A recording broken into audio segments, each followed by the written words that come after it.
Gold, trusted gold buyers. మీరు తాకట్టు పెట్టిన బంగారాన్ని విడిపించి ఈ రోజు ఉన్న మార్కెట్ ధరకు కొనబడను.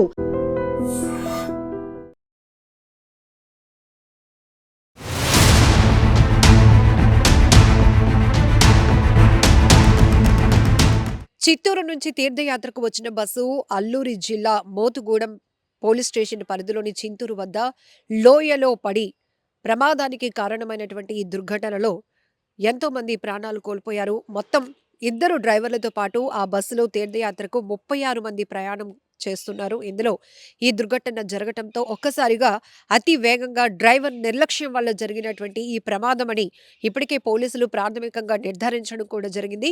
5 గంటల 30 నిమిషాల ప్రాంతంలో పోలీసులకు సమాచారం రావడంతో ఇమీడియట్ గా అక్కడికి చేరుకున్నాం. అప్పటికే బస్సు లోయలో పడిపోయింది. 9 మంది మృతి చెందారు, 23 మంది గాయపడ్డారు, మిగతా వాళ్ళు సురక్షితంగా బయటపడ్డారు అంటూ కూడా సిఐగా చెప్తున్నారు. మరొక వైపు ఈ ప్రమాదానికి సంబంధించి బాధితుల కుటుంబ సభ్యుల రోదనలు మిన్నంటుతున్నాయి. ఒక మహిళ చెప్తోంది, మనశ్శాంతి లేక వచ్చాము ఈ తీర్థయాత్రలకి, కానీ మనిషే దూరం అయిపోయాడు అంటూ ఆమె గగ్గోలు పెడుతోంది. నా స్వామి చనిపోయాడు అంటూ ఆమె కన్నీళ్లు పెట్టుకుంటున్నటువంటి తీరు ప్రతి ఒక్కరిని తీవ్రంగా కలిచివేసింది. మరొక పెద్దాయన చెప్తున్నారు, వారం రోజుల పాటు తీర్థయాత్రకని బయలుదేరాము. సింహాచలం, అరకు పూర్తయింది. ఆ తర్వాత అరసవెల్లి, శ్రీకూర్మం కూడా కంప్లీట్ చేసుకుని వెళ్తూ ఉండగా ఈ ప్రమాదం జరిగింది. ప్రమాదానికి కారణం ఏంటో తెలియదు, కానీ ఒక్కసారిగా బస్సు లోయలో పడిపోయింది. 9 మంది చనిపోయారు, మిగతా వాళ్ళందరూ కూడా తీవ్రంగా గాయపడటంతో రెస్క్యూ చేసి వాళ్ళందరినీ కూడా హాస్పిటల్స్‌కి అందరూ తరలించారు అంటూ కూడా పెద్దాయన చెప్తున్నటువంటి మాటలు. చిత్తూరు జిల్లా నుంచి తీర్థయాత్రకు వచ్చినటువంటి ఈ శ్రీ విఘ్నేశ్వర ట్రావెల్ బస్సు ఒక్కసారిగా బోల్తా కొట్టడంతో పల్టీలు కొడుతూ మరి ఘాట్ రోడ్ నుంచి లోయలో అలా అమాంతం పడిపోయింది. ఇంకా వింటేనే ఇలా ఉంటే నిజానికి అందులో ఉన్న వాళ్ళ పరిస్థితి ఎంత దారుణంగా ఉండుంటుందో అంత ఘాట్ రోడ్‌లో ఉన్నటువంటి లోయలో నుంచి ఒక బస్సు అలా అమాంతంగా పల్టీలు కొడుతూ దొర్లుకుంటూ కింద లోయలో పడిపోయిందంటే అందులో మృతదేహాల పరిస్థితి ఎలా ఉంది, అలాగే క్షతగాత్రుల పరిస్థితి ఎలా ఉందో కూడా మనం అర్థం చేసుకోవచ్చు.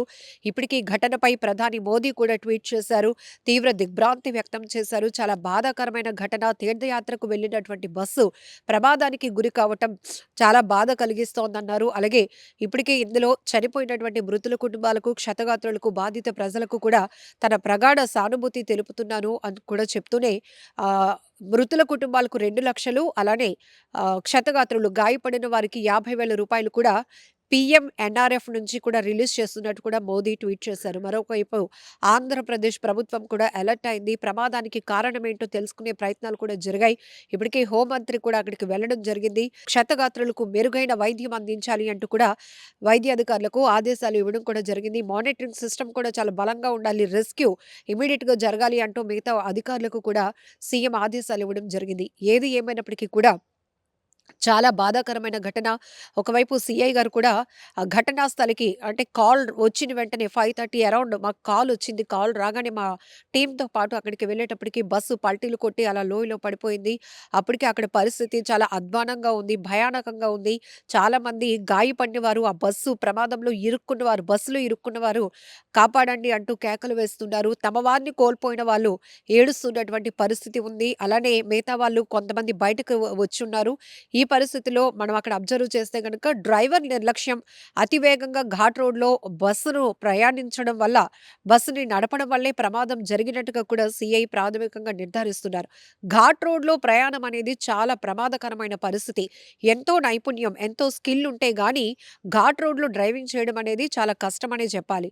సో, ఈజీగా మనం చూస్తూ ఉంటాం కదా! బస్సులు కూడా చాలా ఈజీగా డ్రైవ్ చేస్తూ ఉంటారు. అంటే దాని మీద ఒక పూర్తి అవగాహన, ఎక్కడ మలుపులు ఉంటాయి, ఎక్కడ ఒకవేళ ఆపోజిట్‌లో వెహికల్స్ ఏమైనా వస్తే ఎలా తప్పించాలి, ఇదంతా కూడా మంచి అనుభవం ఉన్నటువంటి డ్రైవర్‌లకు తెలుస్తుంది. కానీ ట్రావెల్ బస్ డ్రైవర్లు ఈ మధ్య తరచుగా ట్రావెల్ అనే కాదు, ఇటు ప్రభుత్వ బస్సులకు సంబంధించి కూడా, గవర్నమెంట్ బస్సులకు సంబంధించి కూడా కొంతమంది డ్రైవర్ల నిర్లక్ష్యం వల్ల ఎంతోమంది ప్రాణాలు పోగొట్టుకోవాల్సినటువంటి పరిస్థితి వస్తోంది.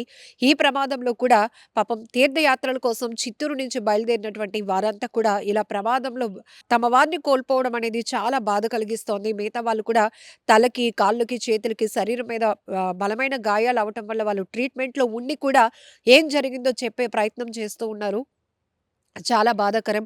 బట్ ఒక మహిళ మాట్లాడిన మాటలు మాత్రం ప్రతి ఒక్కరిని కలిచివేస్తోంది. మనశ్శాంతి కోసం తీర్థయాత్రలకొస్తే మనిషే దూరమైపోయాడు.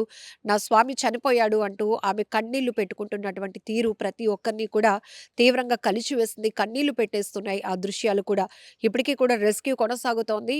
బోల్తా కొట్టినటువంటి ఆ ప్రైవేట్ ట్రావెల్ బస్సు పల్టీలు కొడుతూ లోయలో పడినటువంటి బస్సును కూడా బయటకు తీసే ప్రయత్నాలు జరుగుతున్నాయి. ఇప్పటికే పూర్తిగా గంటల పాటు రెస్క్యూ కొనసాగింది. స్థానికంగా ఉన్నటువంటి హాస్పిటల్స్‌కి క్షతగాత్రులను తరలించడం, మెరుగైన వైద్యం అందించడం కూడా జరుగుతోంది. మృతుల కుటుంబాలకు మాత్రం కేంద్ర ప్రభుత్వం, రాష్ట్ర ప్రభుత్వం ప్రగాఢ సానుభూతులు తెలుపుతూనే బాధిత కుటుంబాలకు అండగా ఉంటామని కూడా ఆర్థిక సాయం చేస్తూనే మరొక వైపు మెరుగైన వైద్యం అందించే విధంగా వారికి భరోసా ఇచ్చే విధంగా ఇప్పటికే వారు ఒక హామీ కూడా ఇవ్వడం జరిగింది. ఏది ఏమైనప్పటికీ కూడా ఈ స్థాయి ప్రమాదాలు అనేది ప్రజల్ని తీవ్ర భయభ్రాంతులకు గురి చేస్తున్నాయి. ప్రయాణం అంటేనే ఒక రకమైన పానిక్ ప్రతి ఒక్కరిలో కనబడుతోంది. వెళ్ళే వాళ్ళం, ప్రయాణానికి వెళ్ళే వాళ్ళం, బయటకి ఎక్కడికైనా వెళ్ళే వాళ్ళం, తిరిగి మళ్ళీ సేఫ్‌గా రాగలుగుతామా, వస్తామా అనేటటువంటి ఆలోచన ప్రతి ఒక్కరిలో అభద్రతా భావాన్ని పెంచుతోంది. ఎందుకంటే తరచుగా జరుగుతున్న రోడ్డు ప్రమాదాల తీరు చూస్తుంటేనే వెహికల్స్‌కి ఫిట్‌నెస్ ఉండటం లేదు. మినిమమ్ ట్రాఫిక్ రూల్స్ పాటించట్లేదు. ఓవర్ స్పీడ్, అతి వేగంగా వెళ్ళిపోవాలని డ్రైవర్ల నిర్లక్ష్యం, ఇవన్నీ కూడా ప్రమాదాలకు ప్రధాన కారణాలవుతున్నాయి. పాపం అమాయక ప్రజలు ప్రాణాలు కోల్పోతున్నారు. ఇప్పుడు వీరందరూ కూడా చక్కగా తీర్థయాత్రలు ఆల్రెడీ కొన్ని డేస్‌లో కొన్ని కొన్ని చోట్లకు వెళ్ళొచ్చారు. ఆ మెమోరీస్‌ని, ఆ స్వీట్ మెమోరీస్‌ని, ఆ జ్ఞాపకాలను కూడా ఆ ఆధ్యాత్మిక వాతావరణంలో గడిపినటువంటి ఆ క్షణాలు, ఆ ప్రశాంతత గురించి కూడా వాళ్ళింకా ఫీల్ కాకముందే మరొక చోటుకి వెళ్ళేటప్పటికే ఈ ప్రమాదాలు జరగటం అనేది చాలా బాధాకరమైన విషయం. ఒక వారం రోజుల వరకు ఈ విధంగా వారం రోజుల వరకు రకరకాల ప్రాంతాలు చూసుకుంటూ వచ్చాము. నిన్న అరకు వెళ్ళాము, సింహాచలం వెళ్ళాము. అరసి వెళ్ళి శ్రీకాకుళం చూసుకొని ఈ భద్రాచలం వెళ్తుంటే ఉదయం అదే 4:30 గంటల ప్రాంతంలో బ్రేక్ ఫెయిల్ కావడం ఏం తెలియదు మాకు. బస్సు ఈ విధంగా పల్టీలు కొట్టింది. 9 మంది చనిపోయారు. ఒక 10, 15, 20 మంది ఇంజూర్ అయినారు. ఒక 7-8 మంది సేఫ్ అయ్యారు. మొత్తం ఎంతమంది ఉన్నారండి? మొత్తం 36 మంది అండి. ఇద్దరు డ్రైవర్లు. సుమారు 5:20 సమయంలో మాకు చింతూరు సర్కిల్లో మోతుగూడెం పిఎస్ లిమిట్స్లో గల ఈ మారేడుమిల్లి చింతూరు ఘాటిలో ఒక బస్సు పడిపోయింది. అందులో కొంతమంది చనిపోయారని చెప్పేసి ఇన్ఫర్మేషన్ వచ్చిందండి. ఇన్ఫర్మేషన్ వచ్చిన వెంటనే మేము ఏఎన్ఎస్ పార్టీ మా ఆఫీసర్లకు అందరికీ తెలియజేసి ఇక్కడికి వచ్చి ఇక్కడ ఉన్న వాళ్ళందరినీ రెస్క్యూ చేసాం సార్. ఈ యాక్సిడెంట్లో ఒక 9 మెంబర్స్ చనిపోయారు సార్. ఒక 23 మెంబర్స్ వరకు ఇంజ్యూర్డ్ అయ్యారు సార్. వీళ్ళందరినీ కూడా మన సిఎస్సి చింతూరుకి షిఫ్ట్ చేసాం సార్. ఈ యాక్సిడెంట్కి డ్రైవర్ నిర్లక్ష్యమే కారణం అని చెప్పేసి ప్రాథమికంగా మేము అనుకుంటున్నాం సార్.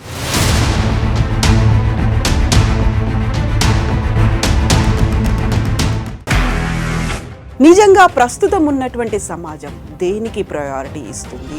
ఆర్థిక సంబంధాల చుట్టూ మాత్రమే తిరుగుతోంది. మళ్ళీ ఎన్నికలంగానే చాలా విరక్తి కలుగుతున్నాం. మంచి అనిపిస్తుంది కదా, లేడీస్ కూడా ఛాలెంజింగ్ జాబ్స్ చేసినప్పుడు చాలా బాగుంటది. ట్రాఫిక్ అసిస్టెంట్స్ గా నియమించిన ట్రాన్స్జెండర్స్ అందరితో సాల్యూట్ చేయించుకుంటున్నారు. ఫుడ్ డెలివరీ ఇవ్వటానికి వెళ్ళినటువంటి డెలివరీ బాయ్ అనిల్ పై కళ్ళ ముందు